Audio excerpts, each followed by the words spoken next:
We're live, Mr. Sarver, ready to begin anytime you'd like to. Well, let me call the meeting to order. And of course, the first item on our agenda is the agenda. And is there anybody who would like to add anything to the agenda? If you do, please unmute yourself and make a suggestion. Okay, I guess not. Can I have a motion to approve the agenda? Just raise your hand. Okay, okay. I guess we have a second there too, Leroy. Okay, all in favor of approving the agenda, please raise your hand. Are there any opposed? Okay, next item, of course, on our agenda is the minutes. Does anybody have any additions or corrections to the minutes? Oh, Jim, do you have one? Go ahead. Unmute. Can you hear me now? Yes. Okay. It struck me rather strange on a vote that we had. I was at the meeting and the rules of procedure vote, I was not shown as either voting against, but I wasn't listed on being in favor. I don't know why I would have been against this.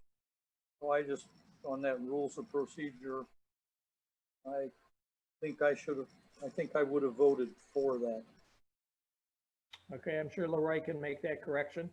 Unless Leroy saw that I did something that I really did vote negative. Well, sometimes with the raising of the hands and stuff, you know, if I move too quickly, sometimes things can get kind of lost. So any other additions or corrections to the minutes? Okay, seeing none, would somebody like to make a motion to approve the minutes? Please raise your hand. Moved. Okay, Bill, can I have a second? Yes. Jim, okay. All in favor of approving the minutes, please raise your hand. Okay, is there anybody opposed? Okay, so moving right along, public remarks. Do we have anybody who would like to make public remarks?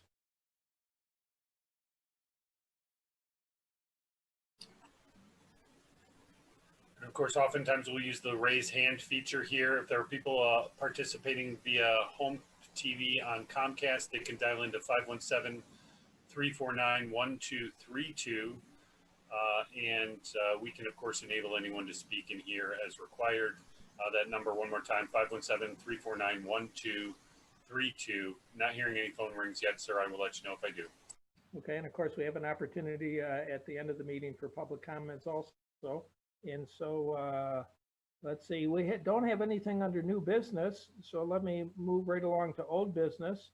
The first item on our agenda is the tree plan and budget approval.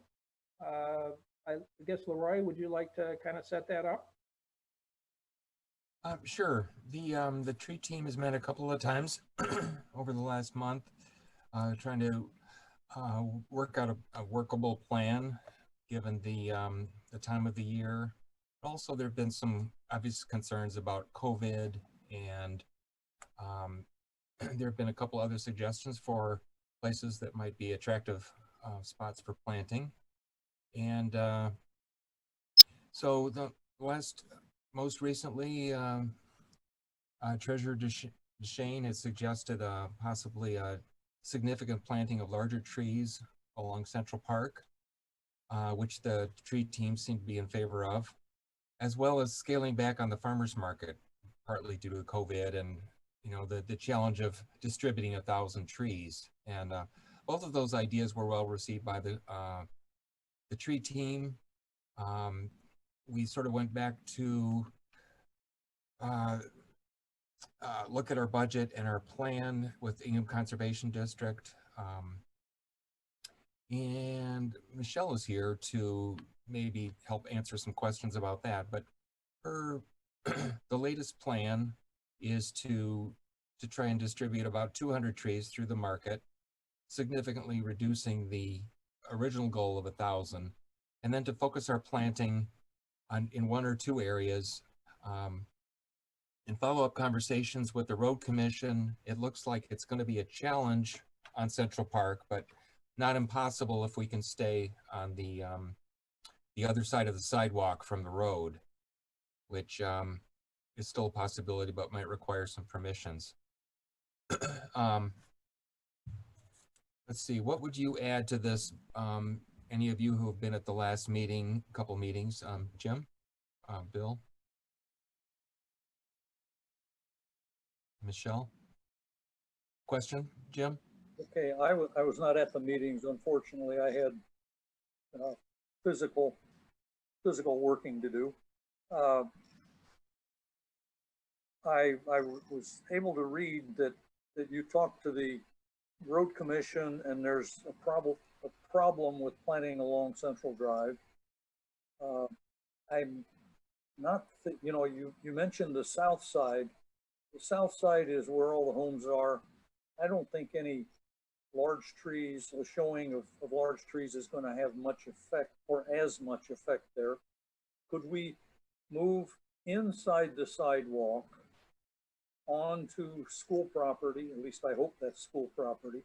Could we move inside the sidewalk rather than in the public right-of-way where the road commission and I presume other utilities might be? But could we move, 3 to 5 feet inside?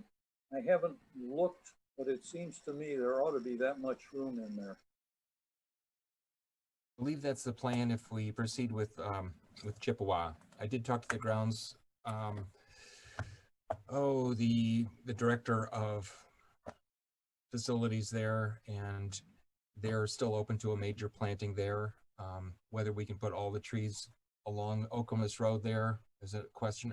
I assume you're talking about Okemos Road and Chippewa. I was reading your write-up that you checked with the road commission and they were not. That was about Central Park Drive. Unfortunately, on the north side of Central Park, there's a major water line in that area. Part of the idea, I think, Phil, maybe you can add to this, but was to create sort of a line of trees between the town hall and the new farmers market. That's still a possibility, but it could be a challenge. Not sure it's workable this year based on, I had an initial conversation yesterday with the road commission and then a follow-up conversation with the engineer saying that we need at least a 14-foot setback from the curb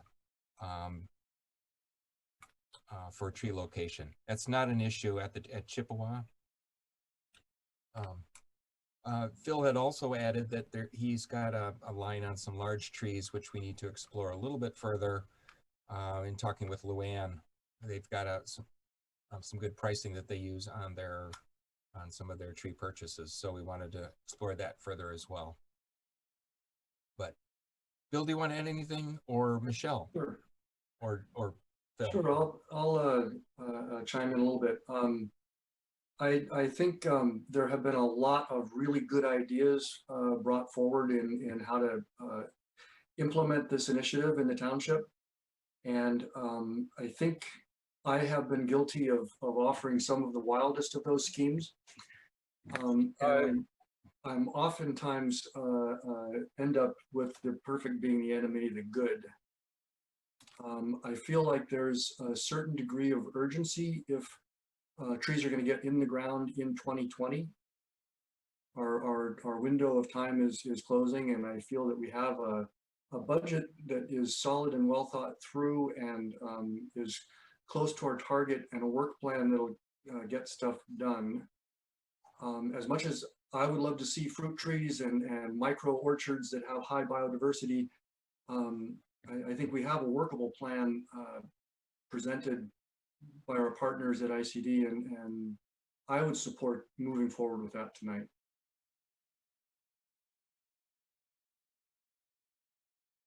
Maybe Michelle can chime in. Yeah, I'll just add that I think you summarized it really well, Leroy, and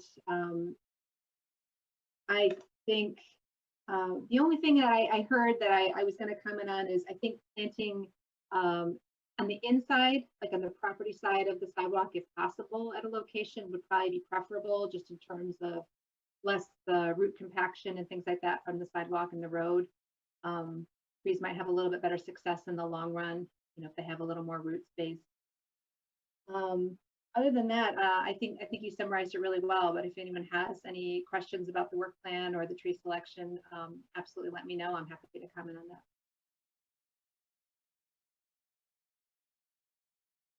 Yeah, thanks. The reason I suggested an alternative, I appreciate the effort Michelle's put into it, and I think parts of it could be good. I think, though, that for the $10,000, we can actually achieve a couple of things. We can provide a significant number of trees and also add to the beautification of the township. And I think having two goals at once is admirable. This is the public's money, and I think we need to be aware of that. And I think the larger trees, particularly if we could do 20 or to 25 with the prices we can get from the Parks Department along Central Park Drive, would have an impact. And we are adding to the tree inventory in the township as we wanted to, and still provide some diversity to it. I appreciate Michelle's efforts with it, but I felt like we weren't getting enough bang for the buck from that. There were about 15 or 16 trees, many of them 3 to 5 feet. I just think we can do more with that money and have more of an impact on the community and create a canopy that would encourage pedestrian traffic as well between Central Park and the new Farmers Market. So that's why I suggested we leave a significant portion of the funding, $2,500 of it, in place for the ICD, but the remaining balance we put into larger trees that will have an impact, and will show the board, show the public how this money's been spent in a way that's not only added to our tree inventory, but also added to the township beautification. Oh, just one addition to that is that the work plan was updated. We've been updating it a lot. There's only one tree that we weren't able to get that's in like the 3 to 5 foot range. Everything else that's been suggested in the large trees are primarily 5 to 8 feet. We could go, we can get some that are 8 to 10. Thought 5 to 8 would be reasonable in terms, because I was thinking about volunteers helping with the actual physical planting, and I thought that was probably a size that we could wield. But if the township's going to do more of the actual planting, then I'm sure they could go bigger. I think we can involve our park commission as we did with our Love a Park Day. We could do plant a tree day in October. We may have to reschedule it with possibly a rain, but I know Luann's on board with that. And we would certainly involve our Public Works Department. If these were larger wall stock, we would want to have the trees marked, have them come in with the heavier equipment, open up the soil first, and then have our volunteers come in and do the backfill, do the fertilizing, do the staking, do all that labor-intensive stuff that is necessary to make sure these trees get a good start and are viable. Bill, I think following up on that, Bill, I think we need to be a little bit cautious about how big we go and how small we go. I know at one time the township had a restriction that they had to be at least 2 inches caliper. I think 1.5 is probably a good size, 1.5 inch caliper, and that would give us a fairly good show. All we have to do is find the source, and I know I've offered one source. Apparently there are other sources as well, but that would give us a tree of 15 to 20 feet tall to start with, and I think that's what you're looking for, Phil. Well, it sounds like there's a general consensus that the plan that was sent out to us earlier, along with the budget, is a way to move forward. Would you like a motion for that? Yes, I'd like a motion to kind of implement and kind of authorize the plan and budget. I move the commission adopt the plan circulated. Can I have a second? Okay, Ned. Okay, okay, Rose, we have the third. And any further discussion now that we have a motion on the floor? Yes. At this point, I'm a little bit confused about which plan it is that Bill is supporting. Right, I'm referring to a PDF document that was circulated by Leroy on September 1st at 11:12 a.m. It had two attachments, a PDF and a spreadsheet. The PDF was called Meridian Township 2020 Tree Planting and Distribution. It's a 3-page PDF that is the goal, method, considerations, and the list of trees. The spreadsheet is called Meridian Township Tree Planting Budget. Both were created on August 31st. It has a project total of 96, 55, 65.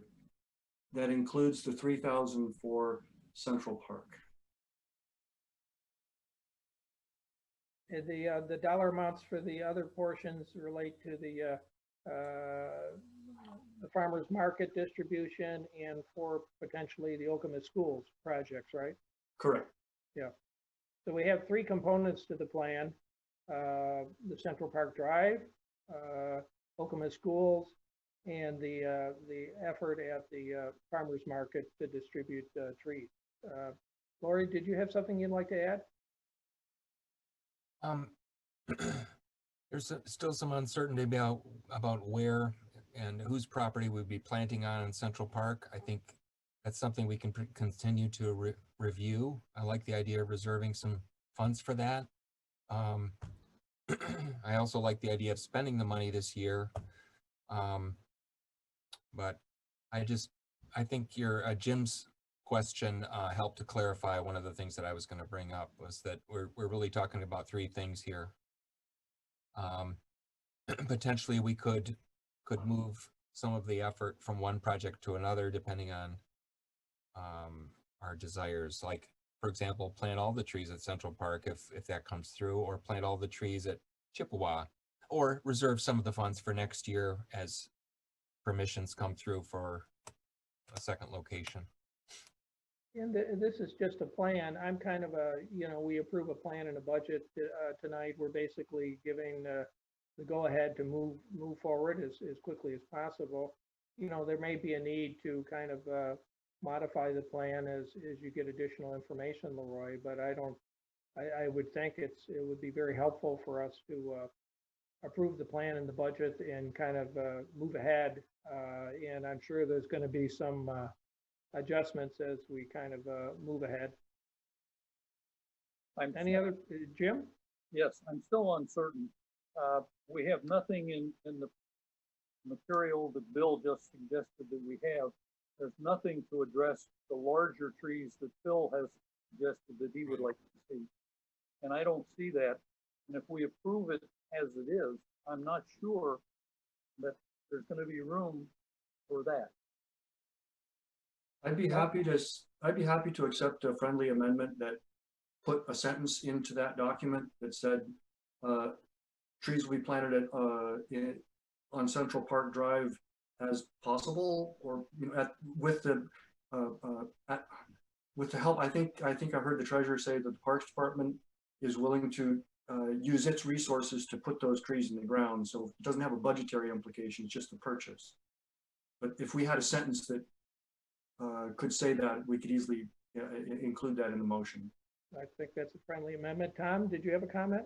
Yeah, that was my question as well, because I wasn't sure that the plan we were discussing actually included Phil's suggestion for utilizing Parks and Rec to access some of those larger trees and plant them as well. So I think as long as we're covered on that issue, it seems like we're good to move ahead. Okay. Any other further questions, comments? One of the immediate questions will be, do we have permission from the mall to plant on the other side of the sidewalk? Right. If they are the property owners that we are going to be talking to. The county is not encouraging us to plant anything in that green space. But again, we can work out these details, and I like the idea of reserving some funding for larger trees on Central Park. But so. Okay, any further comments, questions before we take a vote? Okay, all those in favor of approving the plan and budget with the friendly amendment from Bill, please raise your hand. Okay, is there anybody opposed? Okay, thank you. Okay, moving right along. Green infrastructure audit. Do you want to set that up, Leroy? Sure. I just want to give the hats off to Cliff, who has spearheaded this effort, kind of initially introduced us to this national opportunity to participate and use this template for reviewing our code of ordinances and our procedures. He's been wading through 700 pages of our code of ordinances and had some help this last couple of weeks from Janis Estrady from our engineering department and from Mark Kieselbach. And I've shared both of their feedback. Cliff has since kind of summarized where he sees some of the opportunities for us, and it's really going to be up to us to take it to the next step. But I'm going to hand it over to Cliff, and with deep gratitude that he's been able to devote some time and creativity to this. Well, thank you for that introduction. Yeah, like you said, I'm an environmental sustainability planner for the Tri-County Regional Planning Commission. There, I am primarily in charge of our stormwater and MS4 program. I coordinate the Greater Lansing Regional Committee for Stormwater Management. That's basically 80% of my time, hence the storm drain behind me. On my personal time, I'm a board member of the Middle Grand River Organization of Watersheds, which I believe Fred Powell's came and spoke to you about green infrastructure, probably pre-COVID, but so he's the president of that organization. And I'm also a commissioner on the East Lansing Environmental Commission. So I'm coming from a lot of different angles here. And yeah, this was a really good exercise for me to learn more about the opportunities that exist, not just at Meridian, but in the region. And your situation is a little bit unique, or not unique, but you don't have jurisdiction over a lot of the opportunities that this workbook, this template would this template was made for communities all around the country.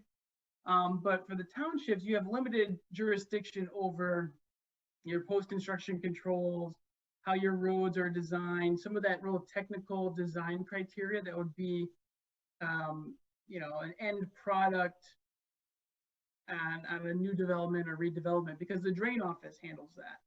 And for road design and permeable pavement, that would have to go through the road commission.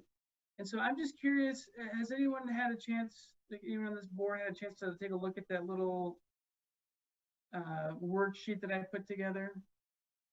Because that, let's see, Leroy. Well, I guess the theme behind that is, as Leroy said, this is not for me to decide what's feasible for the township. It's not for me to decide what the best path forward is. But I just put together, I weeded out a lot of the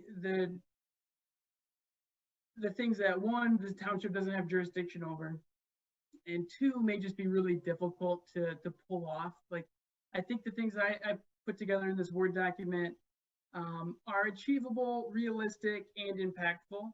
And there's two categories that really stuck out to me during this audit. One is purpose statements and just like master plan. There's no definition of green infrastructure anywhere, no mention of it. There are goals of the township that would be achieved by green infrastructure. For example, promoting open space and green space, sustainability, water quality. But I think it's really important if green infrastructure is a priority in the township, to make that known and make it known by name. And not just in the purpose statements, but in definitions on your code of ordinances. You know, what is bioretention? What does that mean? What is a rain garden? You know, I think that for a developer, you know, they would definitely show your priorities, but there's also some opportunities, you know, beyond the purpose statements to potentially adjust some landscaping requirements to ease them, to make it easier for a developer to integrate their landscaping plans with the stormwater plans that they're doing for the drain office. So for example, you know, there's some prescriptive language that is dictating what a new cul-de-sac would look like. It's a deciduous tree needs to be planted every 10 feet with a certain spacing of shrubs in between. Well, that may be in conflict with a well-designed, engineered, vegetated control measure for stormwater. There's some language that shows that you know, curb and gutter or curb is required around landscaping islands in a new development. That is a conflict with, you know, a developer who would want to use that space as bioretention. If you opened up that code with language that said, you know, planting requirements and curb requirements may be varied upon approval of the township engineer, so long as landscaping, you know, the intention is met and it's for the purpose of a vegetated stormwater control measure or to accept stormwater runoff. And so there's just a lot of these opportunities that are tweaks and they're additions. And I think more than anything, they're removing tape, not adding it. You know, you're not creating new systems to or new review processes. It's basically, you could, you know, propose a new system where, you know, you're just making it easier for someone to integrate, you know, their stormwater controls with your landscaping requirements. So there's a lot of opportunities like that, and I don't think they would be very heavy lifts. You know, it would take a lot of work and getting language and stuff right. But as opposed to creating some whole new review system for some of the stuff, you know, I think that it's realistic. Impactful, some of these little things, but it's going to be a lot of work to pull that off, regardless. Because well, Cliff, it seems like a lot of the things you suggested, and they all look very positive to me, was kind of like encouraging, facilitating, clarifying, so that you know, there wouldn't be obstacles like you say, but also there would be kind of encouragement for developers to kind of do something that might be a little different. I'm wondering too, and maybe Leroy, you can answer this. Looking at what Cliff came up with, they all seem, you know, very positive and nothing earth-shaking. But would it be difficult for the planning department to kind of make these changes? And number two, is it difficult to just kind of incorporate those sorts of changes? Would there have to be like ordinance reviews and new approvals, or I'm not sure what the process would be next. I'm not intimately familiar either, and maybe Cliff could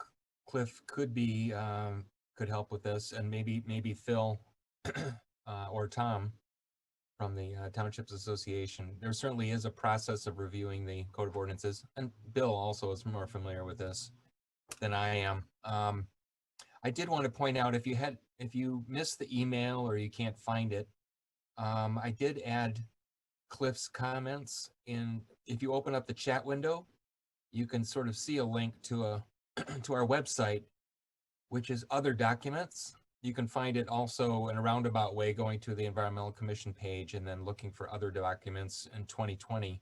But you can see his comments there if you can't find the email for some reason or didn't get it. But certainly, I don't think that the planning department is currently very enthusiastic about doing anything other than dealing with the mounds of paper that they're already dealing with. So adding something to their plate could be a challenge. Certainly. Getting them to respond in time for this meeting was a bit of a challenge, but they did it. It does seem though like Cliff has already done a lot of the work, Mhm. a lion's share of the work by just kind of reviewing things and identifying where changes can be made. And I will say that I am not intimately familiar with the process. If a developer comes into Meridian Township, like at what stage are certain things due, and like parts of their landscaping design versus when they have to get things into the drain office for their, to ensure that their volume and water quality standards are being met with their, their designs. So it would be wise to just talk to them over there and make sure that nothing is going to get in their way or complicate, them being the drain office. But these were just things I kind of identified that were, I thought would have less conflict in some of those areas where there's more overlap. I thought that these solutions may be removing tape. And a lot of these things are probably decide, like if the developer really wants to come in and do green infrastructure, like they're going to be able to make it work and get, variances and stuff, I'm sure. But making that well known as like a, a codified desire of the township, I think is important.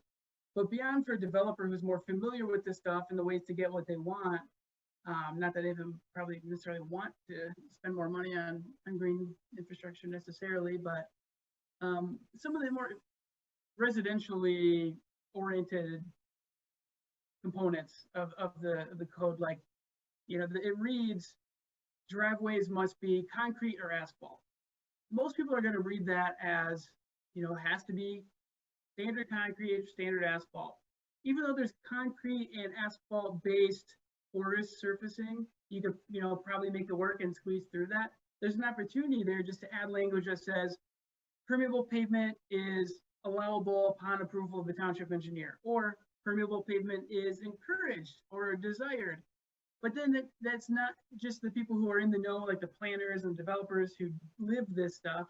The guy who's, the family who's putting in a new driveway may look at that and be like, oh, I didn't know that permeable pavement was a thing, let alone an option. Okay, those are just opportunities to communicate your priorities if they don't have as much impact. Like most people, that's not something people are doing every day, but I think that you can just kind of build this into your code where that, those priorities are clear. And it's not a matter of creating more work for anyone. It's just saying, hey, this is an option. Add 10 words to an existing part of your code. Like that's probably not a big lift. Yeah, no, and have we formally asked the planning department to take a look at these? And if we haven't formally kind of asked them to do that, should we do that tonight and kind of make a recommendation to them?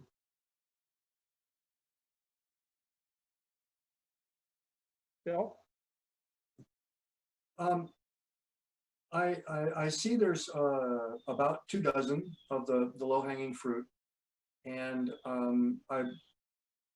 I do believe it's premature at this point for us to be trying to suggest new ordinance language, and ideally you want a professional who stands at the counter talking to applicants to have a hand in that. So it's really a matter of how it gets on to the how it comes to the planning department. I think, well, obviously procedurally amending the ordinance, only the township board has that authority. So anything that we're going to do is going to be requesting the township board to amend an ordinance. Then the question then is, are we going to try to craft the language, or are we looking for somebody else to do it? I've looked through the recommendations.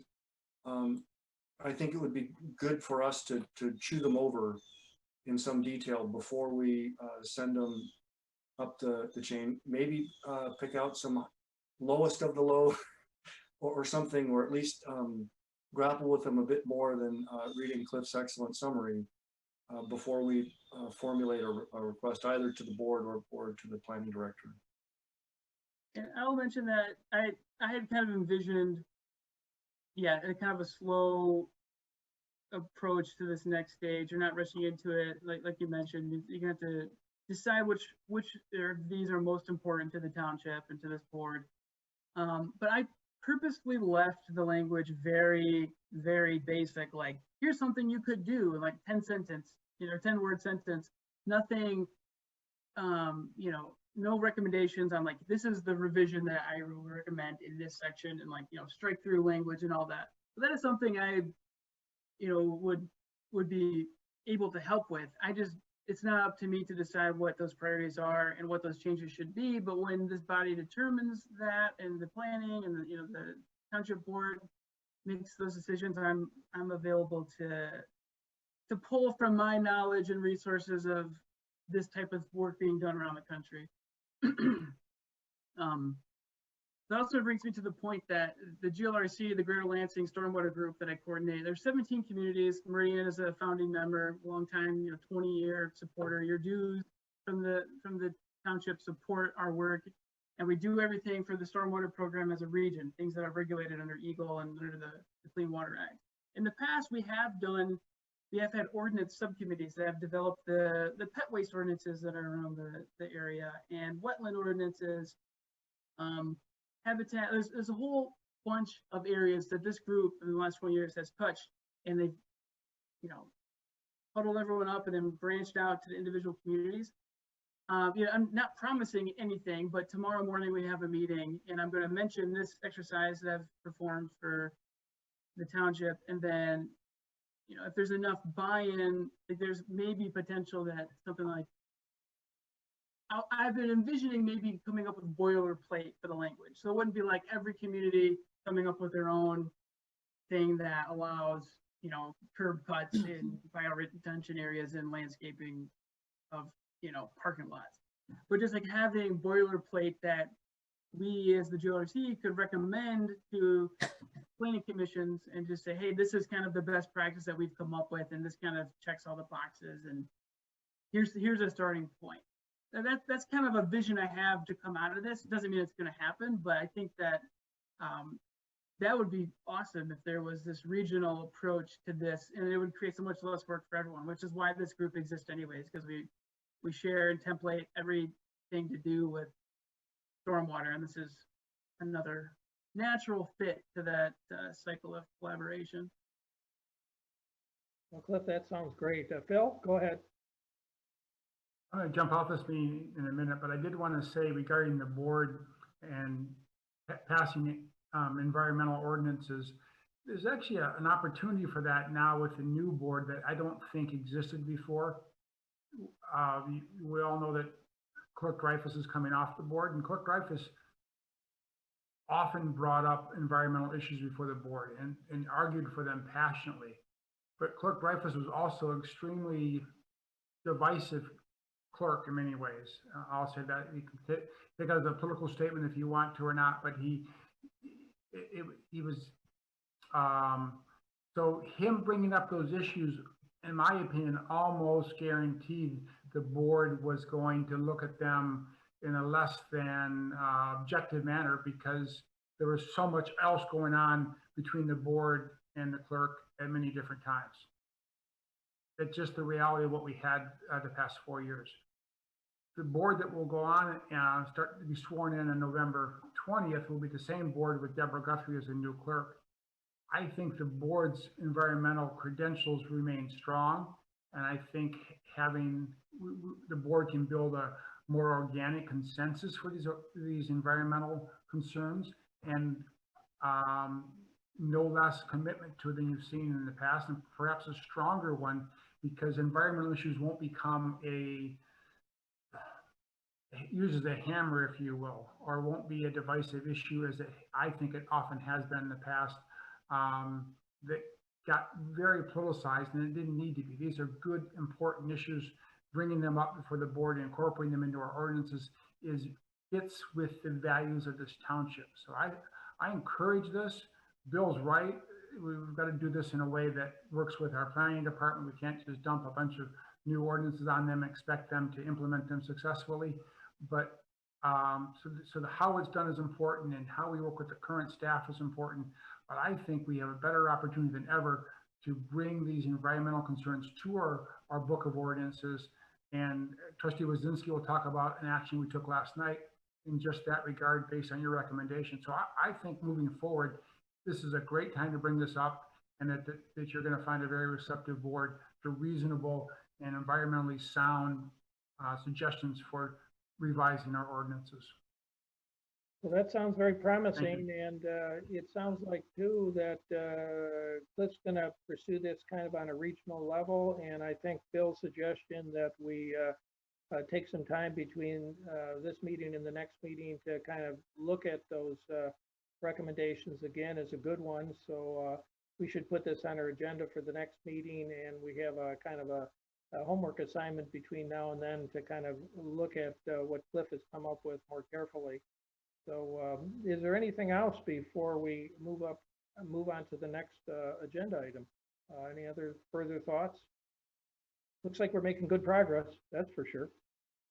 I'll just say that we did start to do this similar exercise with the city of Lansing right as COVID hit and their form-based code was being revised. So it kind of has fallen to the wayside a little bit. We need to pick that back up. But MIDMEAC, the Michigan Environmental Action Council, had applied for a mentorship to the Great Lakes Commission.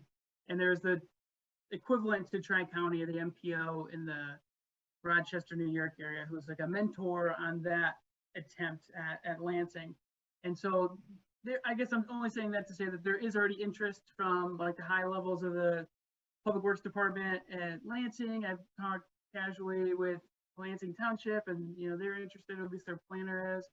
And then others are. So I think that especially like this has been a great learning experience for me, because even though my title is planner, I'm not a planner by education or really trade. I'm more the coordinator of the stormwater group. I come from the consulting industry. So like I learned a lot about the opportunities available, not just at the township, but in the region. So thank you for giving me the opportunity to learn more, but and also being the guinea pigs. But I think it's been great for all parties involved, and I appreciate your time this evening. Well, Cliff, you know, you mentioned about how Lansing's been looking at this. Is there any community in our area, the Lansing area, that has actually already done these sorts of changes, or is this kind of new for us in Lansing? It's for as far as taking the next step, you'll be the first. I will say though, I've been wanting to do something similar. Like I mentioned, I'm on the equivalent body at East Lansing, their environmental commission, and I proposed doing something like this over there too. But I've gone through some of their code, and there are some very good examples that you could pull from some of those things, like the impervious surface language and kind of some boilerplate. So no one's gone through this exercise to change things, but there are examples of language that would fit in the township already, you know, codified elsewhere nearby, I guess. So there's some good examples of language already, just they haven't been formed through this process. Okay, any other further comments before we move down the agenda?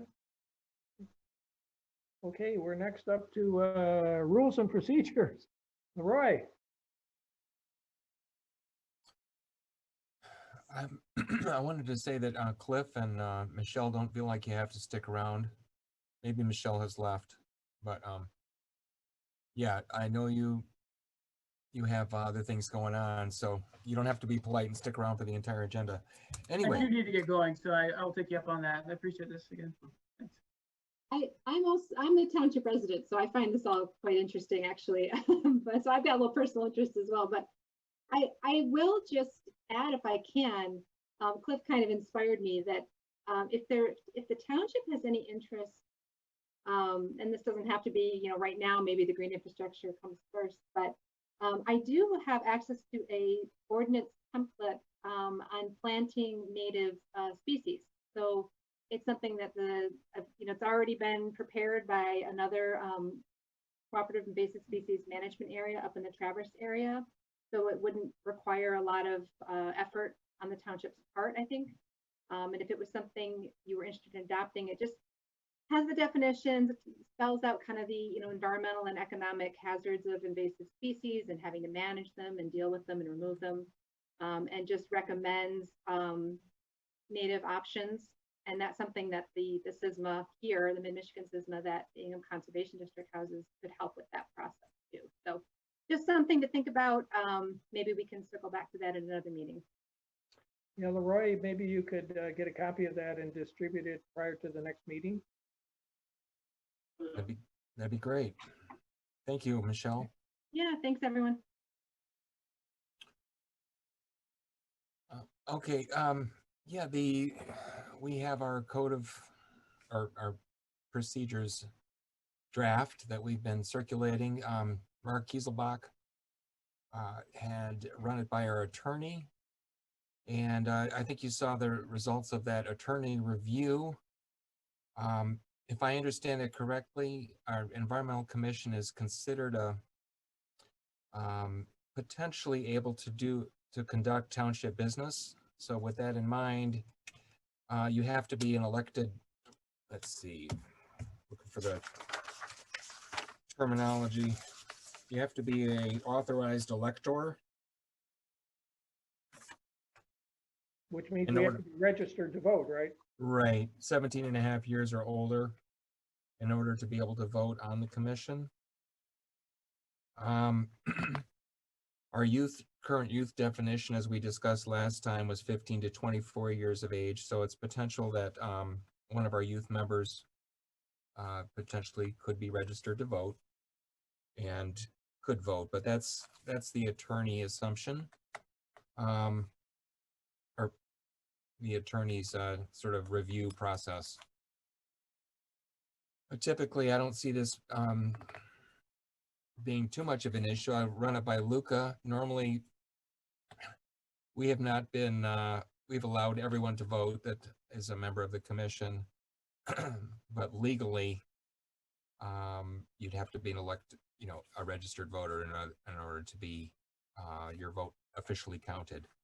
Since most of our decisions are unanimous, that's probably not a huge issue, but one thing that was suggested was that we also ask specifically for each vote if the youth members have any that can't legally vote, have additional thoughts that they want to weigh in on that, whatever that decision is, that might give them actually more more power to influence the decision than voting. But Luca, did you want to add anything or make any comments or? I'm fine with not voting. I'm just happy to put in input. Okay. We also talked, thank you for being here and setting an example. We also talked about making a small change related to a quorum, that we need a majority of our members present in order to be a quorum, whether that's 4 or 5, depends on the size of the group. Is there anything else, any other issues that is sort of reflected in the latest document that you can see in our little Dropbox on the web, or I also distributed that in the packet. But there's no, I mean, those were the two things we were looking into, and the changes that were suggested at the last meeting. If we're in agreement, this will be shipped on to become official, which it never did 2 years ago. So it needs to go to be approved by the trustees in order for it to take legal effect. Okay. Anybody want to make any comments? Tom? Yeah, I did have a question associated with this. You had sent out a membership list of the commission, and I believe the rules say 7 regular members and 2 student members, but the membership list, I believe, has 10 total. So I was just wondering if that were an issue or how to resolve that. Yeah, as of 5:30 today, Courtney Boersma had already sort of scaled back on her activities, officially resigned from the board. So she was a student member from MSU. During that last month or so, Aparna also, our former student member, had had offered to continue to participate and fill out her term through the end of the year. So the timing was pretty good on that. She's not here today. Maybe there's a conflict, but so Courtney will be taken off that list, and that should bring us to our 9. Okay, great, thanks. We will be looking for another student rep at the end of the year, and of course, if there are other students that are interested, they're welcome to participate in our meetings, just to sort of test the waters and see if it's something that they're interested in. But go ahead, Luca. Be interested in more Okemos student representatives, or do we want people from Hazlet mainly?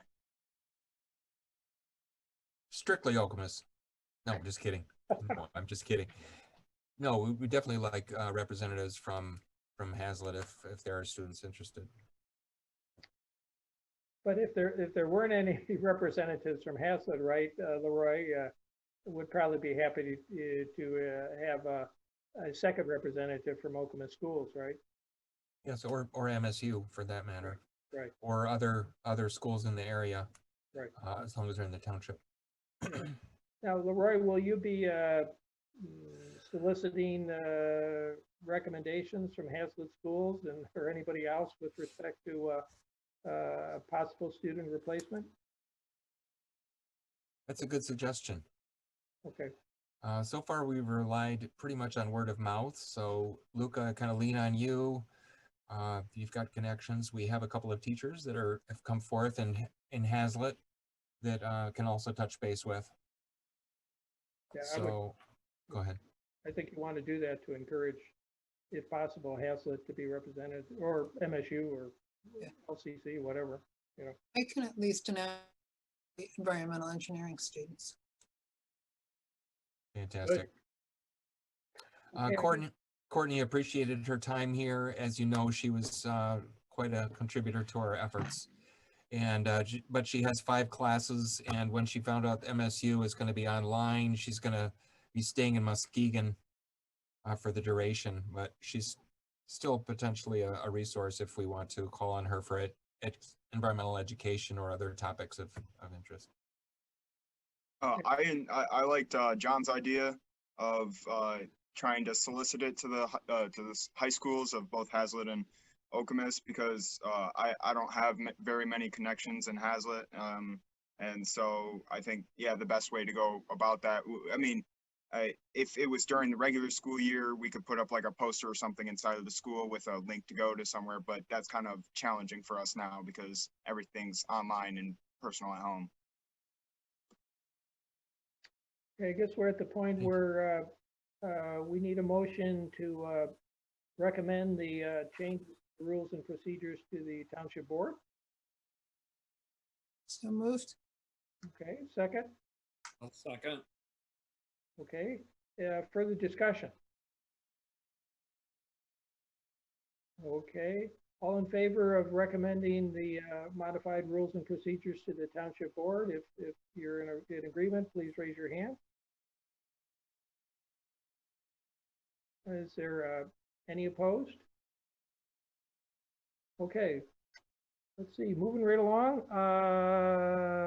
Chair's report. I guess I will pass on that and move on to the staff report.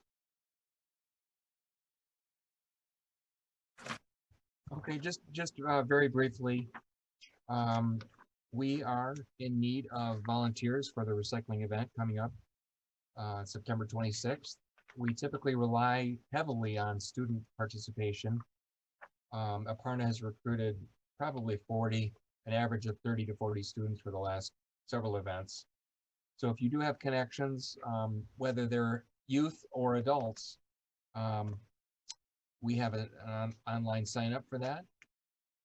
I expect that you will all immediately after this meeting go and sign up for a shift. You can choose a morning or afternoon. If you're public listening, you can go to meridian.mi.us/recycle and find a press release, a flyer, as well as a sign up form if you'd like to volunteer. You're going to be required to, adhere to social distancing, wearing a mask. We're going to have visitors stay in their vehicle. And then we're working with it's electronics only collection at Chippewa Middle School from 9 to 2 o'clock on September 26th. We have a lot of sponsors this year, including the state of Michigan. And so we're excited about this being one of our popular events, but we do need help. So we can't pull it off without a large amount of volunteer support. So I'll throw that out there. Let's see, what else?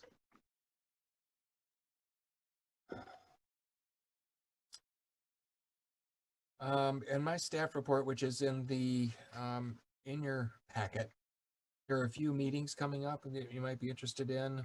This packet's also available online on the calendar. If you have an interest in the green team, the tree team, a weekly dialogue session, or the energy team, I've listed links, Zoom links to those, and you're welcome to ask me at any time about what these groups are involved with. You'll hear some more on those this evening. So I'm going to pass from so that we can maybe get out by 8:30, right, John? You take it away from here. That's my staff report for now. I think we might have lost John. Susan. Leroy, one thing, your sign-up sheet for the recycling event doesn't, when you click on it, The sign up I sheet. just tried to sign up. Oh, wow. Okay. Could you possibly post that in the message? Make sure I have the right link, or I'll actually repost it in the comments in the chat window. Okay. To go online, because what I will do is I'll see if I can, students from the Environmental Engineering Student Society. Basically, can't do a whole lot elsewhere on campus, so there may be students that want to help out. And I know that there actually are students locally. That would be fantastic. But I need a link that works. Okay, I'm gonna post it here. And did you get that link at the website, or? Yeah, I went directly to Meridian.us and it's got the information about the 29th. I'm Okay, assuming that's the right one and it's not a old one. Oh, you know what? That's an old one. Search online, it sends you to a old one. That's why. okay, sure. Got the new one, that'll be great. That might be why we don't have so many volunteers signed up. The first thing that comes up is actually it's a fall event and a 2018 event, and then the link. You go on the link and it, Thank you for clarifying that, Susan. I'm all set, John, if you want to take it from here. We lost yeah, if you can make sure that, and then once you've got that, the correct description and link, I'll get that information at. Sounds great. I will post the website as well. The links that are in your staff report do seem like they're live to current material. Sounds good. Thank you for checking. Anything else, Leroy, or? Nope, that's it. Okay, I guess we're on to the Environmental Justice Work Group. Okay. Any new information? Yeah, I have quite a bit of new information. I'll try to make it brief. And I do think that our work group should probably meet again between now and the next meeting, just so we can go into some of this in a little further detail. But over the past month, I was trying to connect with some different groups around town, just because I feel like, of course, this is a hot topic right now. And I think we're talking the talk, but I want to make sure we're walking the walk and doing, following through with our good intentions. So I spoke first with a friend of mine who works over at the Refugee Development Council over in Lansing. Her name is Mariah Schaefer. She's the outreach director there.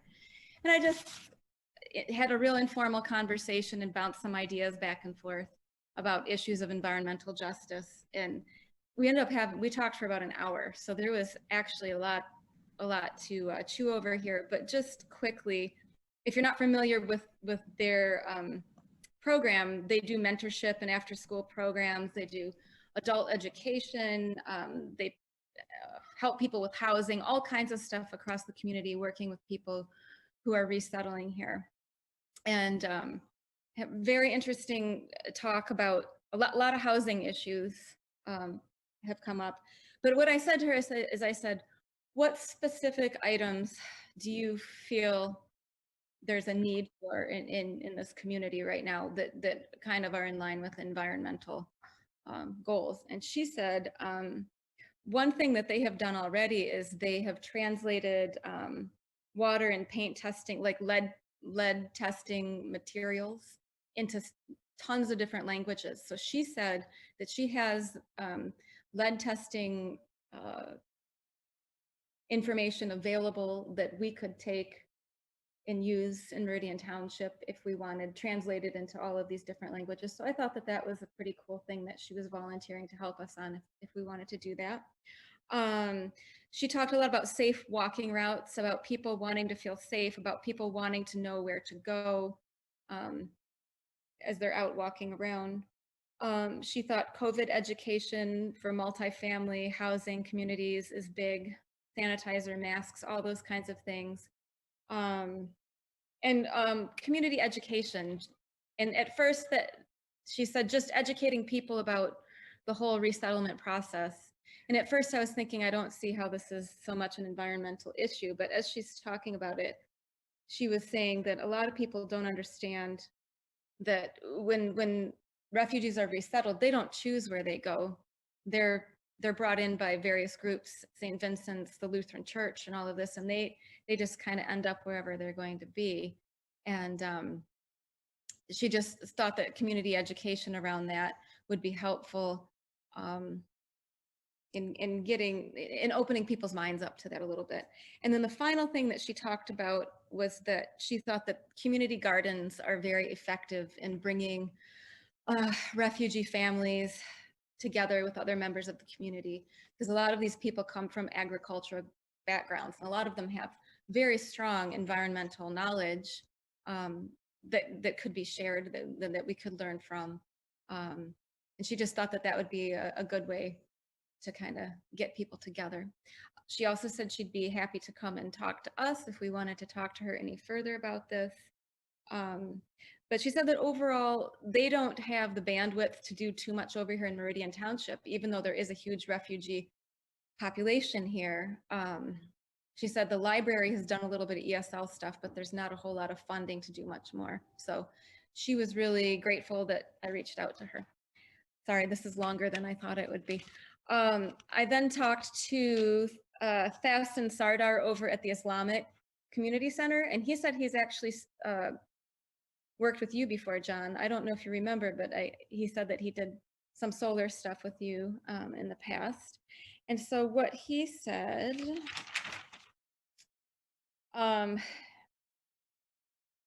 is that his two things that he wanted to know more about was whether or not there were energy audit programs for people who are renting, people in rental homes.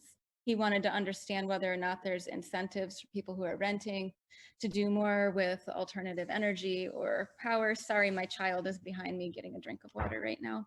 He also wanted to do more with solar education. He wants to get the message out to his community that this is a way to save money in the end, and it's a good investment for your home. So he said that he would be very happy to volunteer to talk to Leroy and maybe do something in the newsletter in the Green Gazette, highlighting some of the things that they've done over there at the Islamic Center already. It sounds like they do a lot with recycling and with the solar. And then he also, John, wanted to talk to you more about the solar stories. I told him about what you were doing. And so he thought that that might be another good way if you maybe met up and he could get that out to his community, a story about him. Finally, I talked to people at the Michigan Environmental Council. they've been super friendly and very excited about what we're doing, but I still haven't connected with the person that I need to connect with. Her name's Sandra Turner Handy, and she's the Community Engagement Director in Detroit. And she specifically deals with environmental justice. And she did write me and say that she'd love to set up a time, but we've been going back and forth and it hasn't happened yet. But she said, I can help you come up with actionable items. But I think that I've got some pretty good ones here already. So we'll just keep pushing it forward and let's have a subcommittee meeting. It sounds like your efforts are bearing fruit already. That's marvelous.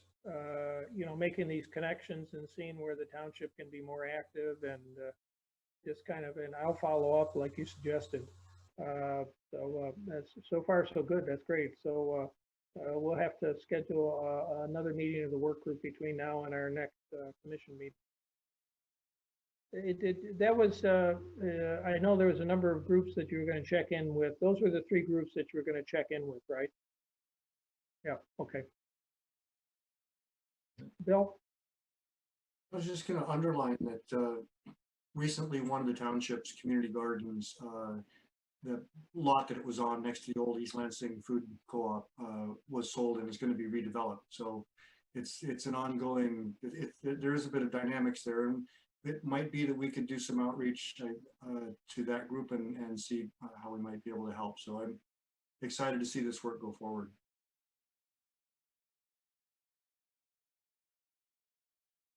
Is there a place where there's an inventory of community gardens just around the town, around the area? I mean, yeah, there is a community gardens page on the township's website. If you just search community gardens from the township's homepage, it'll take you there. My ignorance is showing. There's like a dozen of them. There's also a regional map of 150 community gardens and neighborhood gardens that the Garden Project with the Ingham County Food Bank maintains. Great. But yeah, it's exciting to hear that that connection between the community gardens and environmental justice. Rose, you mentioned that we have a significant number of refugees within the township. Are they from any particular part of the world? Absolutely. She said Afghanistan, a lot of the Middle Eastern countries. She was, okay. And I mean, there's the Congo. I mean, she listed off several different. She actually had families that she thought that I ought to talk to. She was giving me names of families. Oh, okay. Like, okay, let's slow our roll a little bit, but no, I think we can really dive into this, and this could be a whole big thing if we wanted it to be. So. It sounds like the Islamic Center might be helpful in reaching out to those from the Middle East. So, okay, the Sustainable Development Study Group. I don't believe that Leroy, has that group been meeting? Because I believe the Green Audit has kind of been that thrust, right? That's correct. Yep. Okay. We pretty much covered that tonight. And the tree team, we've already talked about that, right? Yep. Okay. So moving on to special committee reports. At the top of the list is the Board of Trustees. Courtney. Hi, thank you. I do have a few things to report. First is, I'm not sure if you watched the board meeting last night, but the coal tar PAH ordinance revision was passed unanimously, so that was fantastic. And Phil mentioned that, you know, the board, the new board, and quite honestly, even the current board, really appreciates when the Environmental Commission brings things to our attention. It is you know, part of our goals to ensure and you know, environmental sustainability as well as diversity and inclusion. So I would certainly encourage any ideas and or opportunity for revisions of policy procedures or ordinances from the Environmental Commission. So I would support what Phil had said earlier about that. I did also just mention the tree ordinance. I think I also support Phil's ideas about you know, a little bit the impact of a larger tree long term. I think that's something to consider, and I think that was a consensus tonight too, to think about that. Other thing was, let's see, I guess the last thing is just to speak to Rose's significant efforts on environmental justice and remind this commission that the board has adopted a diversity, equity, and inclusion task force, and we have been trying to move forward as well. We had a meeting with our new HR director to discuss with her and her thoughts and make sure we're on board when it comes to workforce, but also thinking further about the whole community. So we have a meeting not next Friday, but the Friday after, to meet with all the directors at the township to solicit their input on what they've been doing with regards to DEI, as well as what they would like to see, and then maybe address any barriers we might have. But I think it's really that Rose and this task, subgroup task force is doing, that we can work together. We'll eventually open up this task force to the community. And so all of those connections you're making, Rose, is something that would be really helpful on what you feel would be, for example, your connection at the Islamic Center and the refugees, services. That's fantastic. Those are things that we really want to encourage to be a part of this task force, so that we're really to our true community and making sure they have input on how do we make this long-term progress in this diversity, equity, and inclusion plan and movement. So pretty much all I have to say. So thank you, appreciate it. I think we're moving in great directions. But it's marvelous about the driveway sealant ordinance finally being approved. That was kind of a fairly long journey, but definitely a worthwhile journey. And Ned, we're on to the brownfield redevelopment. Okay, so we met on the 20th, and there's a new project that's being put together. I'm trying to see if I can pull up an image of where it is. Let me not share my screen here. Can you, Leroy, can you let me share my screen? That'll be $5. No, just kidding. Every 10 minutes. Yeah, that's right. Put in a quarter. Share my screen for 30 seconds. You should be able to. Okay. No, it still says host disabled screen sharing. Well, it doesn't really matter. I can just describe it. So you know where the old L&L was, the Try again. Try again. Sorry. Oh, okay, here we go. Let's see, what do I want to do here? I guess this is what I want to show you. Yeah.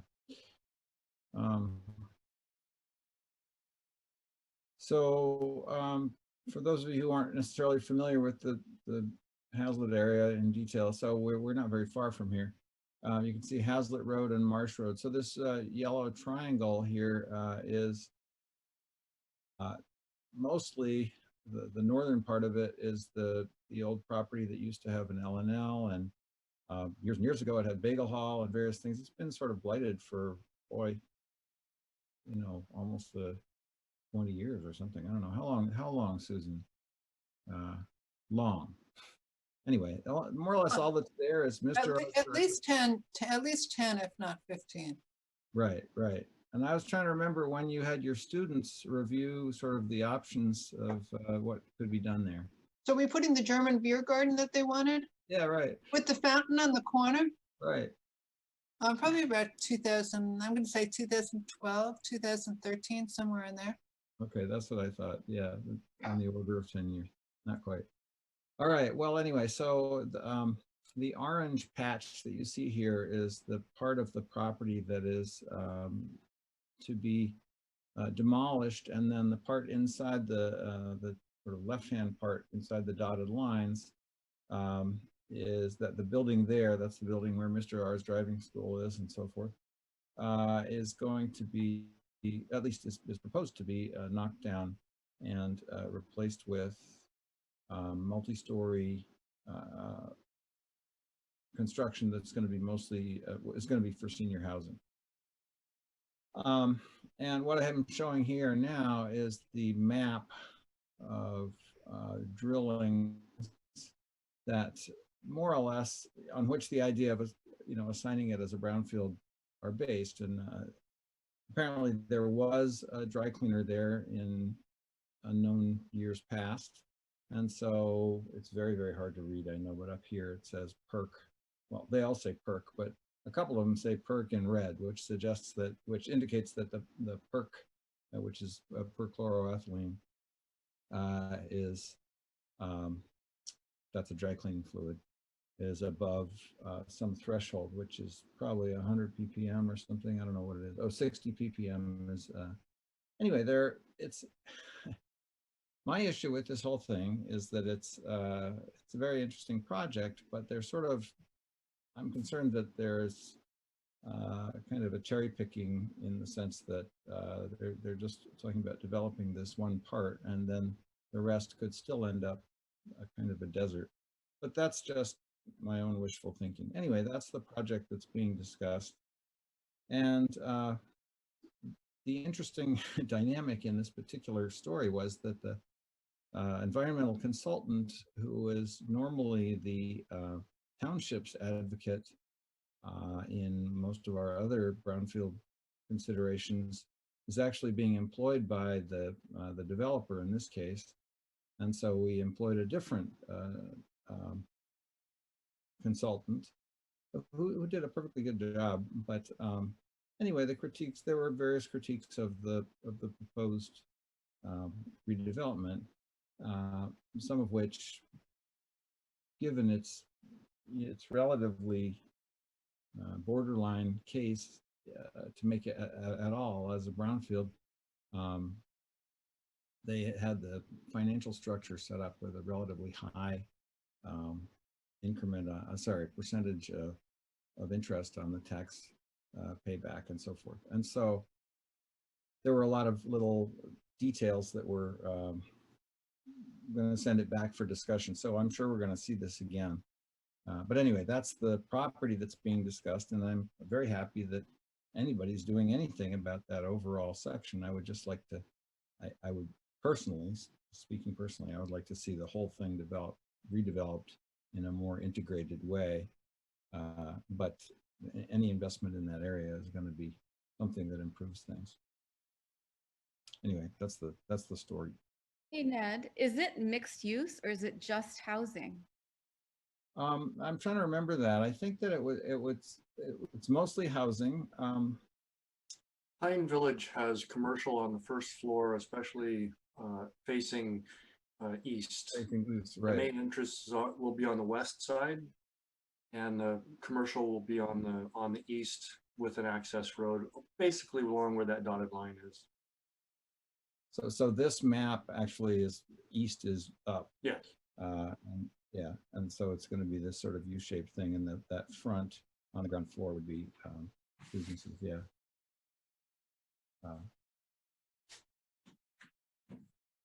Anyway, so that's the story, and it's still being discussed. Manager Walsh was particularly worried, but I think a lot of us were worried about the relatively high interest percentage. He said he wouldn't really even want the township to consider it if the percentage wasn't dropped to 2%, capped at 2%. But anyway, it's in discussion. It's not something that's necessarily set to go forward at this point. But I think in the end it will eventually. Any other questions? Okay, that's the story. Let me unshare. Okay, thank you, Ned. Let me give you a brief energy team report. The energy team members made some comments to the township staff about the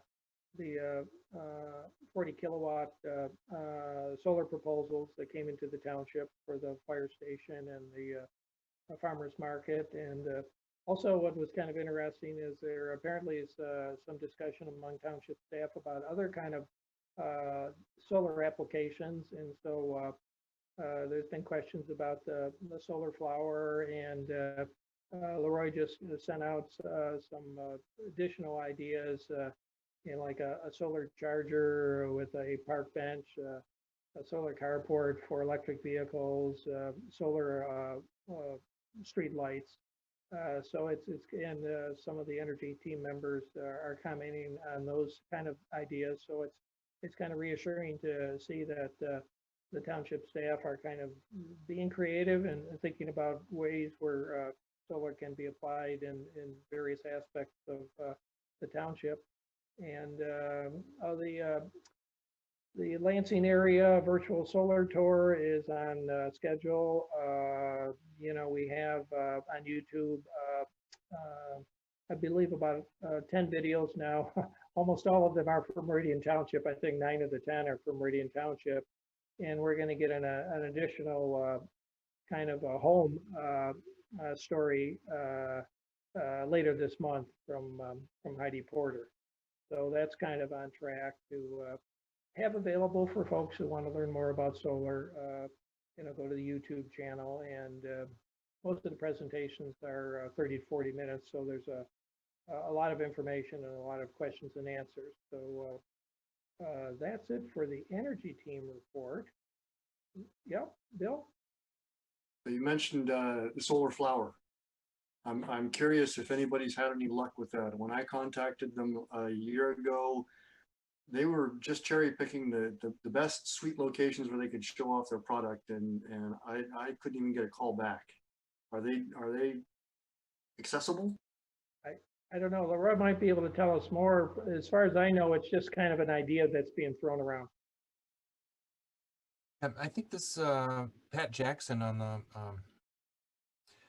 Board of Trustees had put a bug in Luann's ear at the Parks Commission, and so we were looking at kind of researching it. I've made a couple of calls and emails to one of the distributors and have not heard back on any pricing. My research indicates that would probably cost about 3 times as much as the current system that we have planned for the market, but there's benefits beyond just the solar contribution. It's something that is catchy, draws people to the park or the location. So, but there's a number of other options that we're looking into. So kind of appreciate this opportunity to get some attention on what the energy team is doing, and do a little bit more research into some of these emerging technologies. So we did meet with the contractors to talk about perhaps shifting even more solar panels from the market over to the fire station. The fire station has a much higher load, and there's a possibility of maybe locating the panels on the restrooms, which is right where the electrical box is.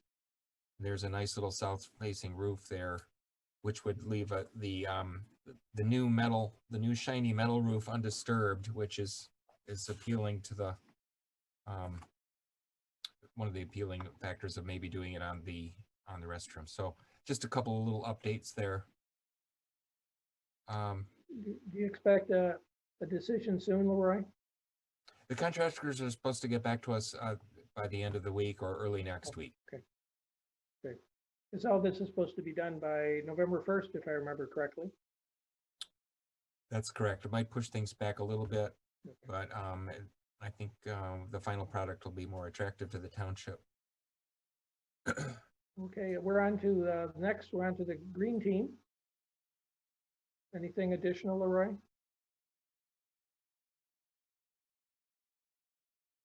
You got to unmute yourself. The green team really specifically related to the recycling event. I've already spoken about that, but we're also having these green networking sessions, which have been really dynamite. If anybody wants to add anything to that, feel free. Otherwise, try and check one out sometime if you get a chance, because it's an open dialogue and people can talk about whatever they're interested in. Moving on to land preservation. Jim, you got to unmute yourself. Okay, now?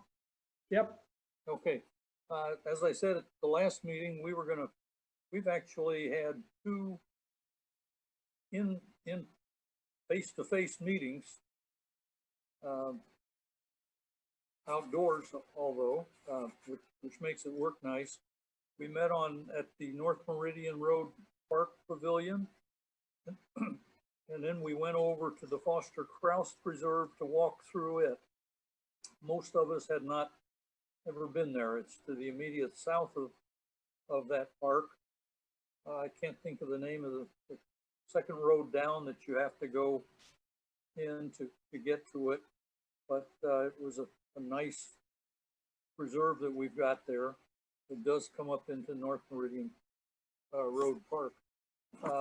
If anybody would like to go outside for a meeting next Wednesday at 6 o'clock, we're going to meet at the Service Center on off Okemos Road. And we're going to meet there briefly and then go across Okemos Road to the Central Meridian Uplands. I'm sure everybody knows where the Central Meridian Uplands are. We've actually had a couple of people make a proposal that we try to name our land preserves something that everyone can identify with. I don't know how many of you know where Central Meridian Uplands happens to be. If I'm not mistaken, that's the property through which phase 2 of the Lake Lansing River Trail is supposed to connect. From Campus Hill Apartments to Okemos Road. Right. That's where it's going through, and basically it's just across the street from the service center there. We're going to be walking through there, and we're going to have discussion on possible wetland mitigation site there in conjunction with the upgrade of Grand River. So I'm not sure how many acres yet that have been proposed as needed for mitigation, but we're going to look and see if this land preserve can fit. And that will be next week at 6 o'clock beginning. That would be mitigation for the improvement of the side path on the north side of Grand River that goes through the wetland? Yeah, I guess for any wetland that's going to be messed with when they re-up anything that's needed, and that's probably the one just on the north side there. That's probably the main one. But right there where Hamilton comes in, that'll be probably the main one we'll be talking about. But again, if anybody wants to join in and take a walk, get outside, see people, I presume, and we might not even have to wear masks if we keep our social distance. Although I think we probably should have masks, but we probably won't even need to wear them. Hey, Jim, what you described sounds kind of like a wetland bank. Whatever happened to wetland bank proposal? We keep talking about the wetland bank issue, and we haven't had anything definitive back from our contact at Eagle. And I can't really, I wish I could tell you what's happening with the wetland bank idea. It doesn't seem to fly very well, but we can still have hope. Thanks for asking that question. Anything else, Jim? Or that will do it. Okay, Tom, what's going on with the Township Association or at the Capitol? Well, not too much at the Capitol as far as relationship to environmental issues right now. The legislature is back, but the highest priority over the next month or so is going to be able to hopefully put a budget in place for the state that starts on October 1st. But I would like to give you a brief update on the Green Communities Challenge. It is kind of a sustainability effort for communities to benchmark where they are and then have an opportunity to compare where they are in relationship to other communities. Meridian Township has participated in this effort in the last several years and received certificates for their efforts in that. Unfortunately, we're kind of a bit on hiatus at this point. We had some funding through the Mott Foundation through the end of last year for a part-time staff person to coordinate all this.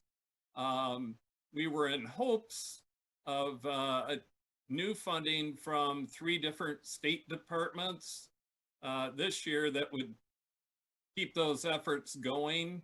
And I think we're on track to get that funding. However, then COVID hit and it kind of froze any discretionary funds at the state level. So the long and short of it is the actual challenge is being postponed from this year to early next year. And in the meantime, we're going to be doing some updates to the challenge, including some equity issues and looking at updating other sustainability issues. But we do hope to have it back up and running again early next year, and hopefully Meridian Township will be a participant in that once again. So I think with that, that's about it for right now. If I remember correctly, I think we were at the silver level, right? Correct. Yep. We got to go for gold, right? Absolutely. Got to go for gold. Yep. And actually, one more step to go there. I think the township has been doing quite a bit. So, you know, we probably can qualify for gold early next year. So that would be super. That would be awesome. And Planning Commission. Yeah, well, let's see, last time I mentioned that there was a project coming to the Planning Commission called Silverleaf off of Bennett Road to the west of Hewlett. Planning Commission held a public hearing on that and then took action at its last meeting to approve that special use permit.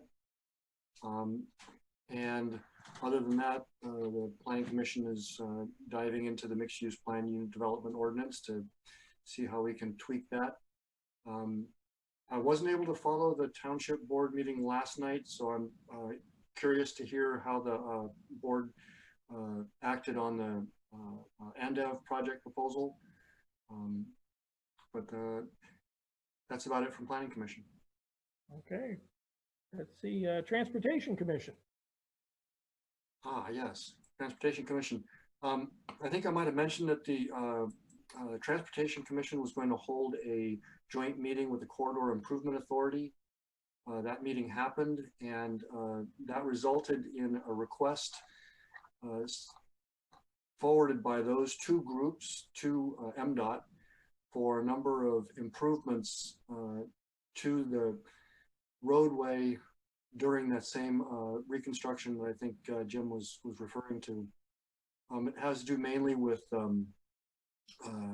non-motorized transportation, particularly signalized pedestrians, mid-block crossings, bike lanes, street lighting, reduced speed limit, and traffic signals. So that's the township proactively across groups communicating with the state about improvements they'd like to see along that corridor. And hey, Bill, I know in the past you've raised issues about the bicycle route to from campus to Lake Lansing. Do we yet know how they're going to cross near Park Lake Road? The current plan is to use the signalized intersection at Park Lake and M43 to bring cyclists up to that intersection along a pathway use the signal to cross to the north side, and then travel east until Campus Hill Apartments, when the pathway would then continue through the land preserve that Jim was talking about. There has been some discussion of trying to bring the pathway underneath, and that has not progressed as far as I know, but dealing with the railroads is always a little tricky. And we do, how does the path cross Okemos Road or the railroad track? Do you know where that goes? Well, by using the overpass at Park Lake and M43, you would be crossing the railroad there. Oh, right. I'm thinking though, as we get farther down the pathway and we get to Okemos Road, I wonder where does the pathway, how does it cross Okemos Road? Yeah, that hasn't been finally determined, but you're basically in between the fire station and the north there. So how you cross, I think that's still in the works. I believe the township board looked at a parcel on the east side of Okemos Road that was going to potentially provide a parking area, like a trailhead. There. Yeah, there's an old house there that maybe they're going to, I think, going to purchase. But you're still south of the railroad tracks there. How you get from Central Park across the railroad tracks to the interurban is, there are informal connections there now, but making them more formal is going to be a challenge. Okay, thank you. I guess we're up to public remarks. Are there any public remarks? I make one. I'd like to make one. Has anyone noticed the background behind me? It's gotten dark out. It's gotten dark out. It was difficult to see anything there earlier, and now you can't see anything because it's dark.